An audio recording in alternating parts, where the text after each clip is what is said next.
திருத்தணி தொகுதியில் போட்டியிடும் கிருஷ்ணமூர்த்தி அவர்கள் நாயுடு சமுதாயத்தை சேர்ந்தவர். பல்லாவரம் தொகுதியில் போட்டியிடும் அனகை டி. முருகேசன் அவர்கள் நாடார் சமுதாயத்தை சேர்ந்தவர். குடியாத்தம் தொகுதியில் போட்டியிடும் கே.பி. பிரதாப் அவர்கள் பறையர் சமுதாயத்தை சேர்ந்தவர். தருமபுரி தொகுதியில் போட்டியிடும் வி. இளங்கோவன் அவர்கள் பிள்ளை சமுதாயத்தை சேர்ந்தவர். போளூர் தொகுதியில் போட்டியிடும் சரவணன் அவர்கள் முதலியார் சமுதாயத்தை சேர்ந்தவர். மயிலம் தொகுதியில் போட்டியிடும் வெங்கடேசன் அவர்கள் நாயுடு சமுதாயத்தை சேர்ந்தவர்.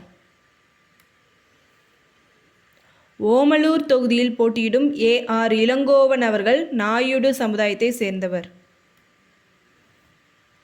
சேலம் மேற்கு தொகுதியில் போட்டியிடும் அலகாபுரம் ஆர். மோகன்ராஜ் அவர்கள் வன்னியர் சமுதாயத்தைச் சேர்ந்தவர்.